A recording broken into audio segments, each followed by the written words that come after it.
तो मन को शुद्ध करने के लिए ऐसा काम दें जिससे वो करते करते वो लक्ष्य भी प्राप्त हो और वो शुद्ध भी हो जाए। 2 in 1, डबल काम हो जाए। ऐसी ट्रेनिंग मन को मिलनी चाहिए। और फिर जो मन बनेगा उसको कहा जाता है द मन, यानी जैसे द हिमालय होता है वैसे कहोगे द मन, ऐसा मन जिसकी फिर पूजा होती है, क्योंकि नमन होने के बाद वही पूजनीय हो जाता है। मगर वैसी अवस्था आने से पहले हमें इस मन को बहुत अच्छे ढंग से समझना है, कहीं ये घुमा फिरा कर हमें अटका न दे, भटका न दे। तो इस मन पर सभी को काम करना है और समझना है ये मन है क्या। मन एक्चुअली कोई वस्तु नहीं है। वस्तु होता तो बहुत जल्द ही कंट्रोल में आ जाता। ये वस्तु नहीं है, ये तो विचारों का पुलंदा है, विचारों का बोरा, थैला। बहुत सारे विचार जमा किए ना तो कुछ आकार बन जाता है, लगता है मन है मगर नहीं है। स्वेटर को आप देखते हो, स्वेटर का धागा खींचना शुरू करो, जब पूरा धागा खुल जाता है तो आप सवाल पूछोगे, स्वेटर का पूरा धागा खुल गया, तो आप सवाल पूछोगे स्वेटर किधर गया, स्वेटर किधर गया। अरे स्वेटर था ही नहीं, लग रहा था है। ये धागे को हमने ऐसे बनाया, विचारों को ऐसे से हमने आपस में फंसाया, लगा के स्वेटर है मगर था नहीं वो।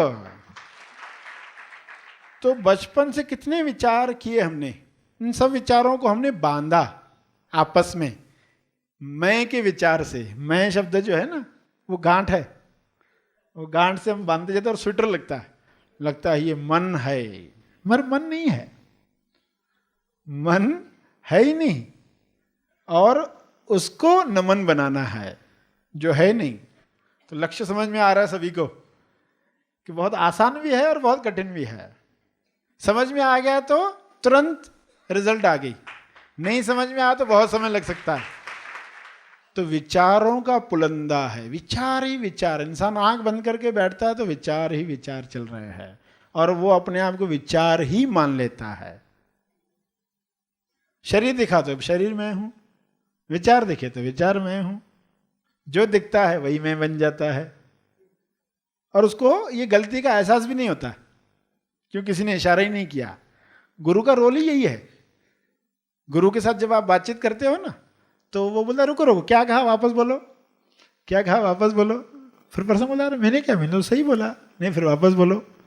फिर पर्सन घर जाके सोचता है गुरु जी ने ऐसा क्यों कहा, वापस बोलो, मैं क्या गलती कर रहा था बोलने में कि वापस बोलने के लिए कहा गया।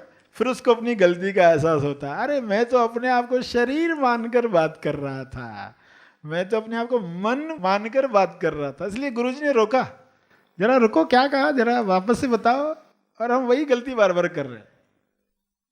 तो जिस दिन अपनी गलती का एहसास होता है, अच्छा है गुरुजी ने इशारा किया, वरना तो और कोई इशारा करने वाला नहीं था, हम वैसे ही पूरा जीवन गलती से काट लेते थे। अज्ञान में खजाने के ऊपर बैठकर ही भीख मांगते रहते थे।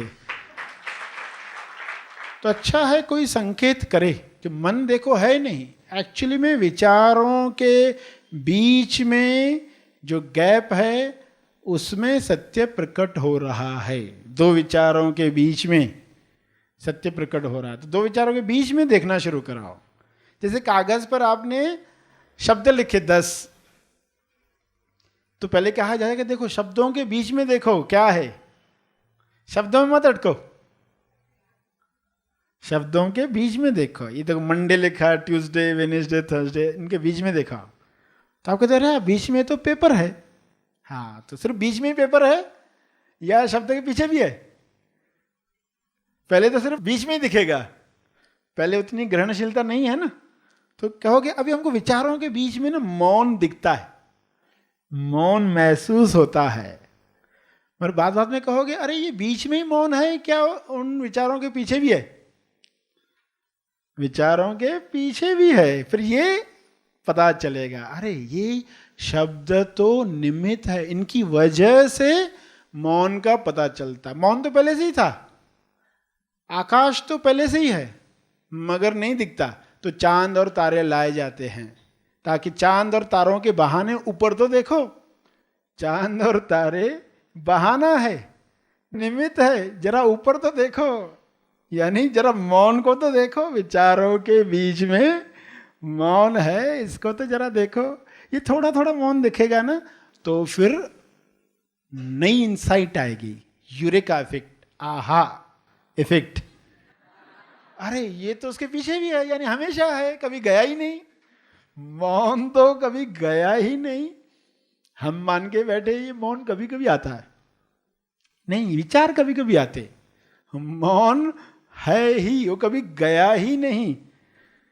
तो जिस दिन ये पक्का होते जाएगा तो आप कहोगे अब चलते फिरते हम ध्यान में रह सकते हैं।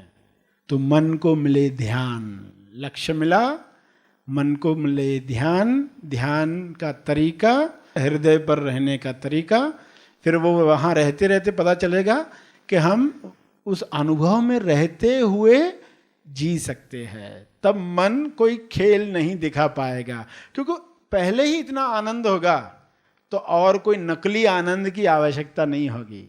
आज मन चाहता है, आज मन को मनोरंजन चाहिए। थोड़ी देर बैठा बोर होता है, बहुत बोर हो रहा है, टीवी ऑन करते, मैगजीन उठाकर पढ़ते, मित्र को फोन लगाते हैं, एसएमएस करते। लोगों का तो पूरा समय एसएमएस करने में, रिसीव करने में, फिर वापस जवाब देने में चला जाता है। तो वो क्या कर रहे, मन को चाहिए मनोरंजन। मगर पहले ही इतना आनंद होगा तो मन कहेगा बस ऐसे ही आनंद में रहे। तो वो अवस्था आने के लिए, तेज आनंद पाने के लिए ज्ञान दिया जाता है। मन को मिले ज्ञान, लक्ष्य, ध्यान। पृथ्वी लक्ष्य महानिर्वाण, निर्माण करने का लक्ष्य, साधारण लक्ष्य नहीं, ये पाना है वो पाना है, वो तो आते रहेगा, ऐसा नहीं कि वो नहीं मिलेगा, वो सब मिलेगा ही। मगर मन को असली लक्ष्य, असली ध्यान, असली ज्ञान देना है, ताकि वह वर्तमान में रहते हुए आपकी सेवा कर पाए, नौका में नौकर का काम कर पाए। और ये हो पाएगा जब आप शब्दों के पीछे भी मौन देख पाओगे। विचारों के बीच में पहले सीखोगे, बाद में विचारों के पीछे भी वही है। वरना क्या हो जाता है, उल्टा हो जाता है। शब्द मुख्य बन जाते हैं, पेपर निमित्त बन जाता है। जरा पेपर तो मुझे लिखना है, तो पेपर क्या बन जाता है, निमित्त बन जाता है, और शब्द मुख्य बन जाते हैं। उल्टा हो गया ना।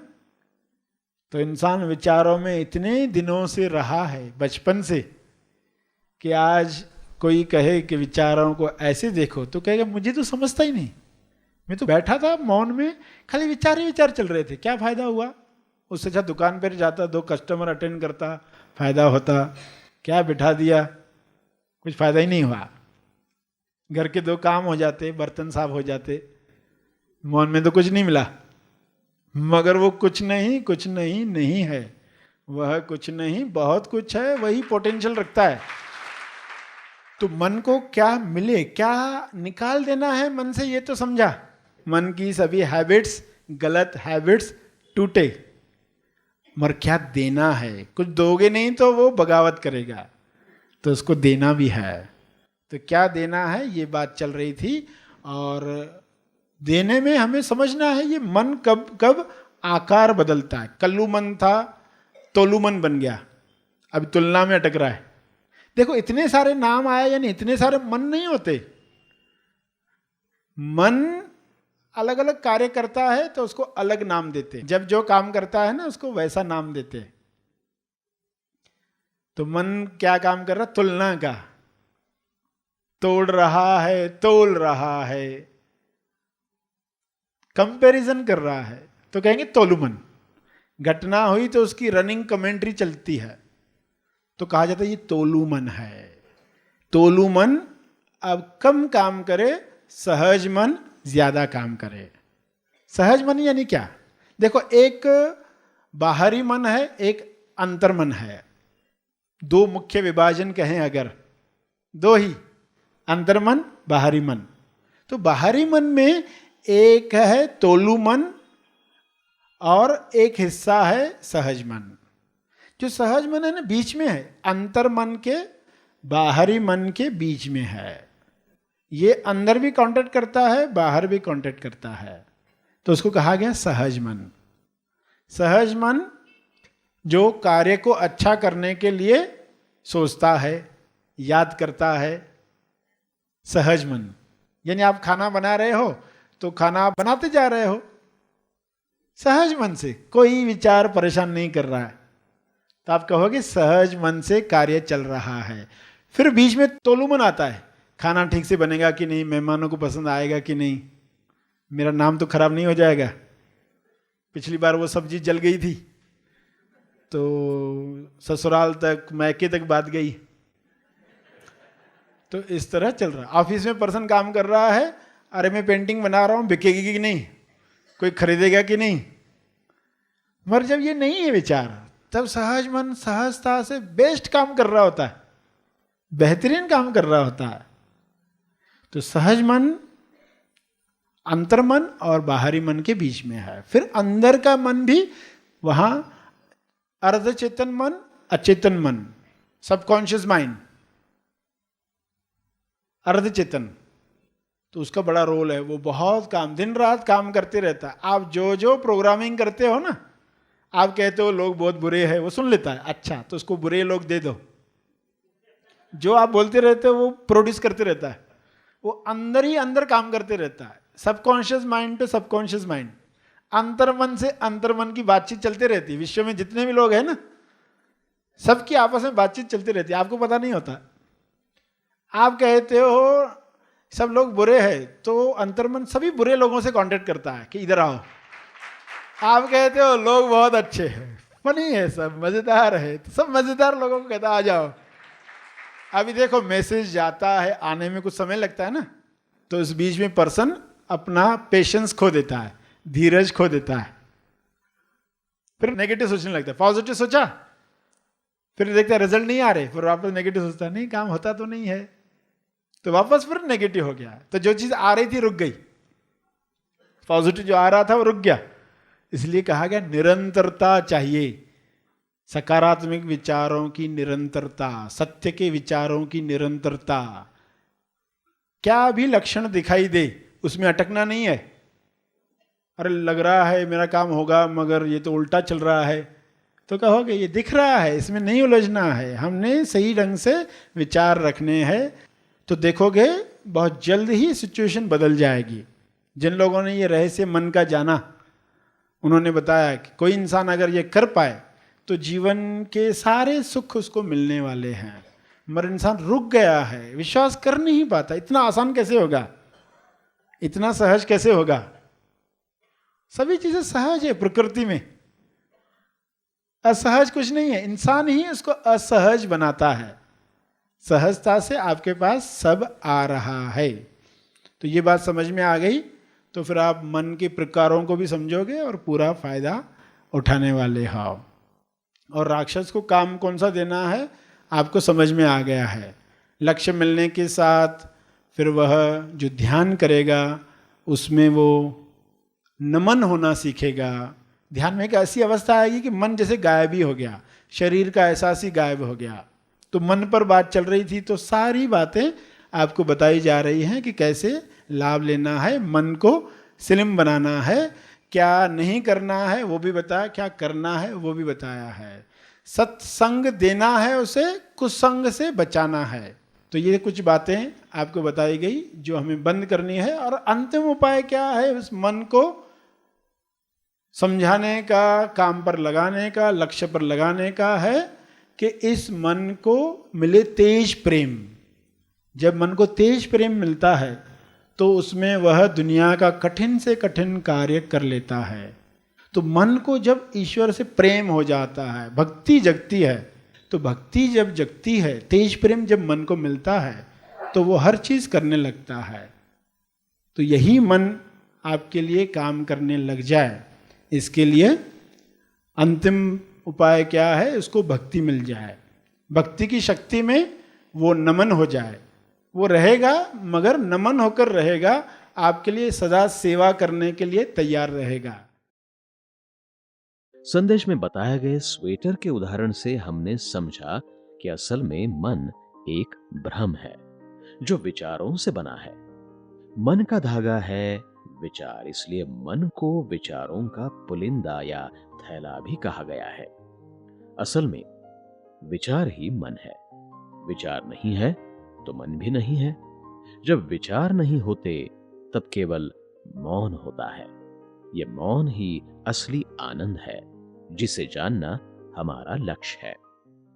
महा आसमानी निवासी शिविर मनन आश्रम पर आयोजित किया जाता है। इस 5 दिवसीय शिविर में खोजी केवल सत्य श्रवण द्वारा आत्म साक्षात्कार की मंजिल तक पहुंचता है। स्वानुभव की इस यात्रा में खोजी को मैं कौन हूँ, इस पृथ्वी पर क्यों आया हूँ, मोक्ष यानी क्या मोक्ष इसी जीवन में संभव है? इन सवालों के जवाब अनुभव से प्राप्त होते हैं। अब आइए हम एक खोजी से इस शिविर के बारे में उनके अनुभव जाने। मैं एक हाउसवाइफ हूँ। आकर के बहुत अच्छा लगा और बोलते ना काफ़ी दिमाग के डाउट्स क्लियर हुए। हाउसवाइफ हूँ तो काफ़ी प्रॉब्लम्स आती है मुझे घर में, तो इतना वो ऐसा हो जाता है कि अभी पीरियड काफ़ी डिप्रेशन में जा रहा था, तो मैंने यहाँ आने का भी सोचा नहीं था, फिर भी उनके कहने पर आए मैं कि चलो ठीक है, अगर बाय चांस कुछ अच्छा मिल जाता है, कोई एक रास्ता मिल जाता है तो बहुत अच्छा है। अच्छा लगा यहाँ आकर के कि अब है ना ऐसा लग रहा है कि नई लाइफ तो अभी काफ़ी है, जितना है उतना तो अपने को जीना ही है, पर एक नई शुरुआत के साथ। Yes. और अब कुछ भी मुश्किल आए तो बस कोई बात नहीं। Yes. थैंक यू, धन्यवाद। Happy Happy thoughts. thought.